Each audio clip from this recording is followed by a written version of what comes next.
Civil नाफरमानी की call इतवार तक के लिए मौखर की गई है या इसे मजीद मौखर किया जाएगा? क्योंकि ये भी बता दें कि 2014 में भी तमाम तर हिमायत के बावजूद ये तहरीक कामयाब नहीं हो पाई थी।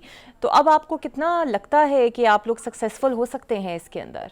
It is not 2014 और आज का इमरान खान और 2014 के इमरान खान में फर्क है। आज की पाकिस्तान तहरीक इंसाफ और 2014 की तहरीक इंसाफ में फर्क है। आज इस पार्टी के जज्बे में, इसके जोश में और इसके साथ होने वाली जो सर, लेकिन पहले खान साहब बाहर थे और आज अंदर है, फर्क तो पड़ेगा।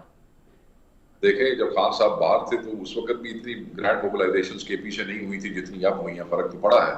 ऑब्वियसली जब आप कायद के साथ जुल्म करेंगे तो मोबिलाइजेशंस में और लोगों के जज्बों में तो वो और ज्यादा इमोशनल तरीके से लोग निकलते हैं, तो उसमें ये फर्क पड़ता है। ये मौखर की गई है और शायद इसमें थोड़ा सा और भी खान साहब टाइम दें इसको, मगर अपने ज़हन में रखिएगा कि ये खान साहब की कॉल सिर्फ इमरान खान ही वापस ले सकता है। इमरान खान की कॉल पार्टी में बाहर बैठा कोई बंदा वापस नहीं ले सकता। बिल्कुल सही। सर, आप लोगों ने पहले ट्रंप से उम्मीद लगाई और अब रिचर्ड नील ने से भी तवक्कुआत वाबस्ता किए हुए हैं, उन्होंने भी शायद मुतालबा ऐसा कर दिया है। तो अब ये समझा जाए, आपके मुखालिफिन तो ये कह रहे हैं कि आप लोग अमरीकी गुलामी में जाने को तैयार हैं। हमारे जो मुखालिफिन है ना, वो कई दफा बिल्कुल मस्खरे बन जाते हैं, मस्खरे clowns. Let me tell all these clowns through your program कि आप तो हमें दहशतगर्द भी कहते हैं, आप हमें इंतशारी भी कहते हैं। हालांकि हमने इस मुल्क में सबसे ज्यादा सीटें ली जो आपने चोरी की, हमने सबसे ज्यादा वोट लिए करोड़ा में जो आप लोगों के सामने हैं। तो ये तो हमें जो बेचारे कहते रहते हैं, इनके कहने से कोई फर्क नहीं पड़ता, बिकॉज इन बेचारों की क्रेडिबिलिटी नहीं है। They have lost. वो जो स्टोलन मैंडेट पे लोग बैठते हैं, दे हैव नो क्रेडिबिलिटी। कोई गुलामी नहीं है किसी की। मैं आपको बताऊं, हमें सिर्फ अल्लाह ताला की जात से तवक्को है।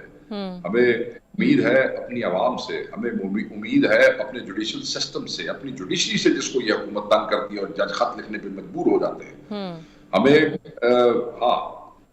वो नेशंस जो पाकिस्तान की पार्टनर है, वो नेशन जो डेमोक्रेसी से कमिटेड है, वो नेशन जिनके पास हर हुकूमत और हर रिजीम पैसे मांगने के लिए चला जाता है और उनके पैसों पे फिर आप चीजों को चलाते हैं, वो नेशंस जो आपके साथ डिफेंस में, मिलिट्री में, सिविल, सोशल सेक्टर में आपके पार्टनर्स हैं, तो वो भी आपके हालात पे नजर रखते हैं। और फिर जब इस किस्म के करताल और इस किस्म का मामला होता है, वो आजाद नेशंस हैं, उनके नुमाइंदे, कांग्रेसमैन, उनके senators, they are free to say things. और अगर वो ऐसी बात करते हैं तो उनका शुक्रिया अगर वो हमारे लिए आवाज उठा रहे हैं, बट उससे ये अंदाजा लगाना कि हम अल्लाह के अलावा किसी उम्मीद लगा के बैठे हैं, नहीं, ऐसी कोई गल नहीं। बिल्कुल सही। अच्छा शेख साहब, एक आखिरी सवाल सर, ये बता दीजिएगा कि अगर मुस्तकबिल में किसी कौमी हुकूमत की दाग पेल डाली जाती है, जिस तरह वाडा साहब की मुलाकातों के बाद ये तासुर उभर भी रहा था, तो क्या पीटीआई इस सेटअप का हिस्सा बनेगी या इन हाउस तब्दीली का हिस्सा बनेगी, या अगर शहबाज शरीफ की जगह कोई और आता है?